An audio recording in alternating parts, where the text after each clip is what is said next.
We're here to idea everyone, to fire up your curiosity and connect you with the people and ideas that shape our world. Watch, listen, understand, connect, create. Let's move the human story forward together.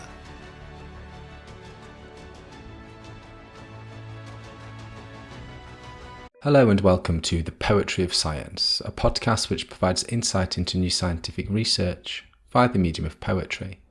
I'm your host, Dr. Sam Illingworth, and each week I'll be introducing you to some of the latest scientific findings and sharing a selection of science-themed poetry. After all, we could all do with a little bit more poetry in our lives.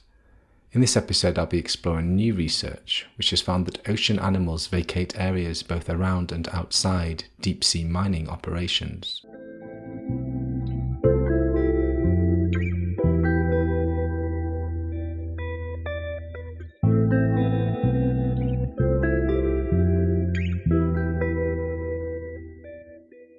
In worlds beneath waves, seamounts rise from ocean floors.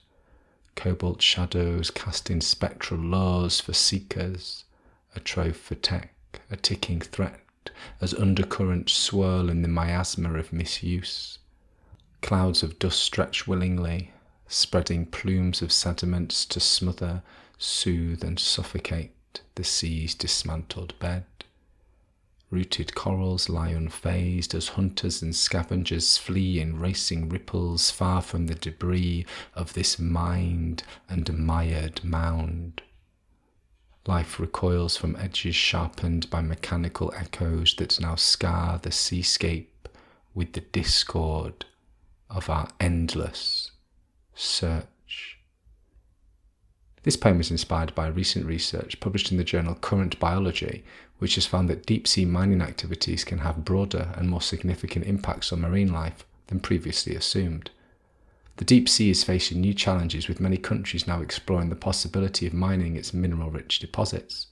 These underwater mountains or seamounts are known to be rich in cobalt, a crucial resource for technologies like batteries, but mining these areas could pose significant threats to deep-sea ecosystems. However, understanding and quantifying these risks has proven to be quite challenging, largely due to a lack of experimental data on the impact of mining activities in these delicate habitats, especially concerning the dispersal of sediment plumes. These clouds of dust stirred up during mining can spread over large areas and could potentially smother and harm the rich biodiversity living on the seafloor. In July 2020, Japan carried out the first ever real-world test of deep-sea mining in an area called the Takao Daigo Seamount, giving researchers a unique opportunity to study its effects. Scientists looked at the impact on creatures greater than 1 centimetre in size living on the seafloor by taking photos before and after the mining test, both within the area directly affected and in surrounding areas. The effects of the underwater mining varied among different groups of sea creatures. Sessile animals, those that stay rooted in one place like corals or anemones, had similar numbers in areas both directly affected by mining and nearby unaffected areas. However, mobile epifauna, i.e. animals that move along the seafloor like crabs or starfish, were found in fewer numbers in the areas directly disturbed by mining.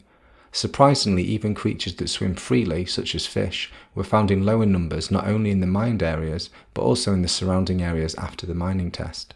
This suggests that these disturbances have a broader impact than just when the mining occurs. This highlights the importance of monitoring a wide range of creatures to get a full picture of the impacts of deep-sea mining. The results also suggest that swimming sea creatures, especially those that hunt or feed off what's left behind by others, might be more sensitive to the impacts of underwater mining than was previously thought.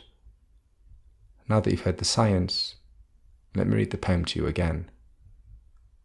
In worlds beneath waves, seamounts rise from ocean floors, cobalt shadows casting spectral lures for seekers, a trove for tech, a ticking threat, as undercurrents swirl in the miasma of misuse.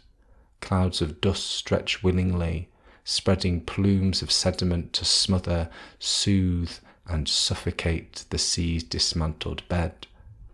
Rooted corals lie unfazed as hunters and scavengers flee in racing ripples far from the debris of this mined and mired mound. Life recoils from edges sharpened by mechanical echoes that now scar the seascape with the discord of our endless search.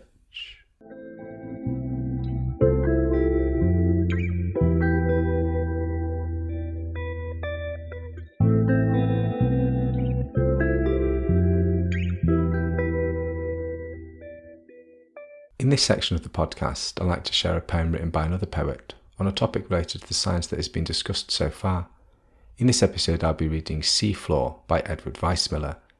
Edward Weissmiller was an accomplished American poet, teacher and translator. Born in 1915, he gained recognition as the youngest recipient of the prestigious Yale Series of Younger Poets Prize in 1936 for his book, The Deer Come Down. Weissmiller completed his undergraduate studies at Cornell College, then went on to secure a master's degree from Harvard University and a doctorate from Oxford University. During World War II, he worked in counter-espionage, and when the war ended, he decided not to join the nascent CIA. Instead, he chose a career in academia, teaching poetry and creative writing at Pomona College. A respected educator, he taught at several institutions, imparting his love for literature to generations of students. He passed away in 2000. Seafloor by Edward Weissmiller. The eyes see, turning inward yet once more, the mind like a seafloor. To the first slope clings love, and overhead waves that seem monstrous roar, and crash and run, and to the stunned depths are sped. In journeying gloom beside, postured or slow, twisting stands all we know, light filters through the weeds, green and opaque, what figures come and go, are blotted over depths light may not undertake. There puddled in darkness grow thick forms in close and stretching swarms, the things we love and dare not know we love, they are not touched by storms, they change little, no light comes in above.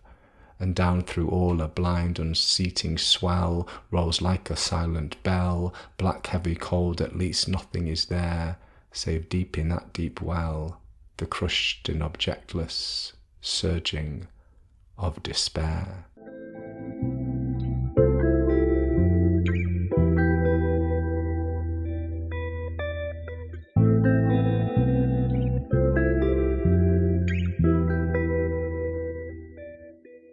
Thank you for listening to the Poetry of Science.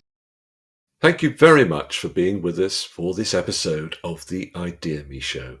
ideaXme is a global platform. Our mission is to move the human story forward by sharing knowledge of the future.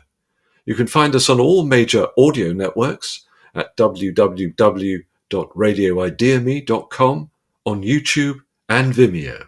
Please subscribe.